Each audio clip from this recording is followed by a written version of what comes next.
పల్నాడులో జగన్మోహన్ రెడ్డి గారి పర్యటన జరిగింది. ఆ పర్యటనలో పులివెందుల ఎమ్మెల్యేకి అంత సెక్యూరిటీ ఎందుకు ఇచ్చినందుకు, 1300 మంది పోలీసులు ఎందుకు పహారాగా ఇచ్చినందుకు అని మేధావి వర్గం మొత్తం కూడా విరుచుకుపడుతుంది కూటమి ప్రభుత్వంపై. దాని పట్ల మీ అభిప్రాయం ఏంటండి? ముఖ్యంగా చెప్పాలంటే ఇది ఎమ్మెల్యే గారికి సెక్యూరిటీ కాదు, ప్రజలకి సెక్యూరిటీ.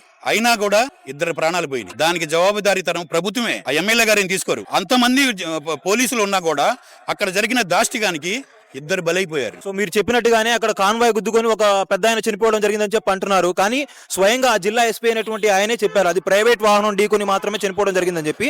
అంటే డైవర్షన్ పాలిటిక్స్ ని ఎంకరేజ్ చేస్తుంది ఆ కూటమి ప్రభుత్వం అని చెప్పి మేధావి వర్గం అంటుంది. అది డైవర్షన్ పాలిటిక్స్ కాదండి, అది ఇప్పుడు వాళ్ళు చేసేవాళ్ళు అంటుంది. ఇప్పుడు దానికి కూడా మనం చెప్పేది ఏంటంటే ప్రభుత్వం ఒక్కసారి ఆలోచించాలి. వాళ్ళు లెక్కలేనితనంగా ఇప్పుడు ఈ పాత గవర్నమెంట్ వాళ్ళు చేస్తుంది ఏంటంటే అధికారం కోల్పోయిన తర్వాత మనం ఎక్కడ కోల్పోయాం అధికారాన్ని అది ఆలోచించుకొని ప్రజలకి సరే మా తప్పులు మేము తెలుసుకున్నాం, రాబోయే భవిష్యత్తులో మీకు అంటే మేము చేస్తున్నటువంటి నిర్ణయాలు మీకు నచ్చలేదు, ఇంకా మెరుగ్గా చేయడానికి మేము ప్రయత్నిస్తాం, మాకు ఓట్లేయండి అని ప్రజల్లోకి వేస్తారు ఎవరైనా ఎప్పుడైనా. కానీ గత ప్రభుత్వం వాళ్ళు ఏం చేస్తున్నారు, వాళ్ళు కేవలం ఈవీఎంల మీద తోసేసి మేము మిమ్మల్ని నరుకుతాం, మిమ్మల్ని చంపుతాం, ఈ విధంగా చేస్తాం అని ప్రత్యర్థుల్ని భయపెట్టే పరిస్థితిలో వచ్చారు. మాలాంటి సామాన్య జనం కూడా ఒకటి ఆలోచిస్తున్నారు. ఇది ప్రభుత్వం గుర్తుపెట్టుకోవాలి. ఏంటంటే మేము అనుకునేది ఏంటంటే ఇప్పుడు అసలు మమ్మల్ని రేపు ఎలక్షన్ బూతుల దగ్గరకు రాణిస్తారా వీళ్ళు? ఈ విధంగా వాళ్ళు ప్రతిపక్షం యొక్క స్ట్రాటజీ రౌడీ మోకల్ని పెంచి పోషించి రేపు అధికారంలోకి రావడానికి బూత్ క్యాప్చరింగ్ చేయడానికి మెయిన్ గా పెట్టుకున్నారు. అలాంటి పరిస్థితుల్లో ప్రజానికాన్ని భయభ్రాంతులు చేసినప్పుడు ఎవరు బూత్ దగ్గరకు వస్తారు? ఇలాంటి వాళ్ళు ఎందుకు మీరు గవర్నమెంట్ వాళ్ళు ఆ విధంగా నిన్న ఫ్లెక్సీలు పట్టుకున్నారు, ఏమని నరుకుతాం, చంపుతాం, రప్ప నరుకుతాం అంట. ఆ భాషని ఇన్నాళ్ళ స్వాతంత్ర్యం వచ్చిన తర్వాత ప్రజాస్వామ్యం ఈ దేశంలో ఎవరైనా ఎప్పుడైనా ఎక్కడైనా చూసారా? ఇలాంటి దాన్ని పోలీసులు ఎందుకు ఇలా వదిలేస్తున్నారు? వైసీపీ వాదన ఏంటంటే మీరు చెప్పేదానికి నిప్పు లేనిదే పొగ రాదు, రెడ్ బుక్ అని చెప్పి మీరే రెచ్చగొట్టారు అందుకని ఇలా చేస్తున్నారని చెప్పి వాళ్ళు వాళ్ళ సైడ్ వర్షన్ చెప్పుకొస్తున్నారు. దాన్ని మరి ఏమంటారు? అట్ ద సేమ్ టైం మీరు చెప్పినటువంటి నరుకుతా అన్న బ్యానర్ కూడా టీడీపీకి సంబంధించినటువంటి కార్యకర్తదని చెప్పి వాళ్ళు ప్రూవ్ చేశారు. అంటే ఆయన పేరు ఉన్నటువంటి ఐడి కార్డులు మొత్తం కూడా చూపెట్టడం జరిగింది.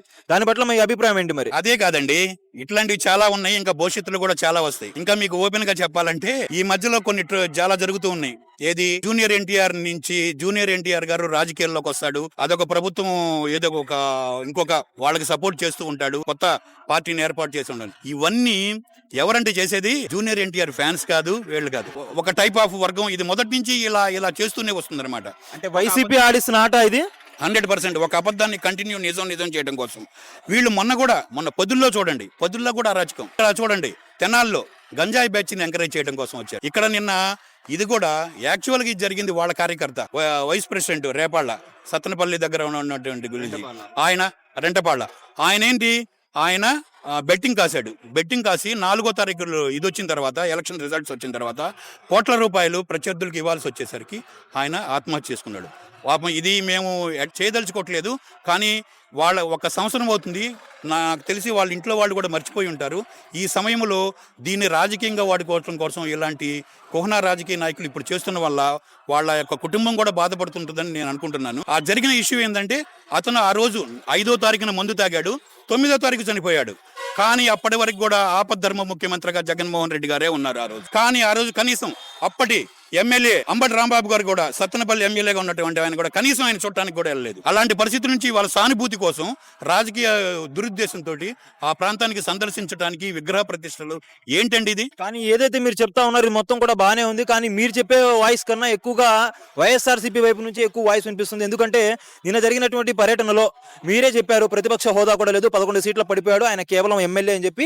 కానీ 1300 మంది పోలీసులు పెట్టి 25 చెక్ పోస్టులు పెట్టి జనాల్ని ఆపడం, కొట్టడం, ఇలా వాళ్ళు ఎక్కువగా సోషల్ మీడియాలో హైలైట్ చేసుకున్నారు. సో ఆ విధంగా చూసుకుంటే ప్రభుత్వమే డిఫెన్స్ లో పడుతుంది, ప్రభుత్వమే ఒక పక్క ఆయనకి ఏ ఇమేజ్ లేదంటూ ప్రభుత్వమే ఆయన కేజీఎఫ్ రేంజ్ లో ఎలివేషన్ ఇస్తుందని చెప్పి అంటున్నారు. దాని పట్ల మీ అభిప్రాయం ఏంటి? మరి ఇది నా వాదన కాదు, ఎవరైతే మేధావి వర్గం ఉంటారో, న్యూట్రల్ ఓటర్స్ ఉంటారో, ఎవరైతే కూటమి ప్రభుత్వానికి ఓటు వేశారో వాళ్ళు చెప్తున్నటువంటి వాదన ఇది. ఇక్కడ ఎవరండి మేధావులు అనే వాళ్ళు ఎవరు? ఆ చెప్పిన వాళ్ళు కూడా ఎవరు? అది ఆ ఛాయిస్ ప్రజలకే ఉంటది. నేను కూడా ప్రజలకి చెప్పేది ఏంటంటే ఇవాళ నిన్న ఫోర్స్ అంతా ఎందుకు ఉందంటే ప్రజల్ని కాపాడటం కోసం. మొన్న ఒక రోజు జరిగింది, పొదిల్లో జరిగిన సిచ్యువేషన్కి మళ్ళీ అలాంటిది రిపీట్ కాకూడదు అన్న ఉద్దేశంతో ఎక్కువ మంది ఫోర్స్ని ఇచ్చారు. కానీ అసలు అక్కడ జరిగింది ఇంకోటి, యాక్చువల్గా పర్మిషనే ఇవ్వలేదు. మీరందరూ టీవీ విజువల్స్లో చూసుంటారు. బారికేట్లను కూడా ఇంతమంది పోలీసులు ఉంటేనే చేయలేదు. ఇంతమంది పోలీసులే అక్కడ ఏం చేయలేకపోయారు అంటే వాళ్ళు ఎలా ఉన్నారో ఆలోచించండి. దీన్ని ప్రజలు ఆలోచించాలి. నిజంగా ఇలాంటి వాళ్ళు కనుక రాజ్యాధికారం వీళ్ళకి ఇస్తే మనం నిజంగా ప్రజాస్వామ్యంలో బ్రతకగలమా అనేది ఈ న్యూట్రల్ గా ఉండేవాళ్ళు, ఈ మేధావులని చెప్పబడేవాళ్ళు వాళ్ళు ఆలోచించుకోవాలి. చూడండి, ఇప్పుడు గుంటూరు మిర్చి యార్డ్కి వెళ్ళారు. అప్పుడు ఎలక్షన్ ప్రోటోకాల్ ఉందని చెప్పి పోలీస్ ఫోర్స్ ఎవరు కూడా రాలేదు. మరి అప్పుడు ఎటువంటి సంఘటనలు జరగలేదు కదా అని చెప్పి అంటున్నారు వాళ్ళు. ఎటువంటి సంఘటనలు జరగలేదా? ఎందుకు జరగలేదు? అక్కడ దొంగతనాలు జరిగినాయి కదండి. ఆ రోజు రైతుల యొక్క కష్టపడి మన మిర్చి బస్తాలు దొంగతనం జరిగినాయి. ఎందుకు జరగల? ప్రతి చోట దొంగతనాలు జరుగుతూనే ఉంటది వాళ్ళు చేసేది. ఎందుకంటే అక్కడికి వచ్చే మనుషులు కూడా వాళ్ళు స్వచ్ఛందంగా రారు, ఏదో ఆశించి ఏదో ప్రతి దగ్గర ఏదో ఒకటి జరుగుతూనే అంటే పెయిడ్ ఆర్మీనా అది? ఇక అది అందుకనే నేను చెప్పకుండా ప్రజలకి ఛాయిస్ వదిలేశాను అనమాట. వాళ్ళని ఏ విధంగా అనుకుంటారు అనేది.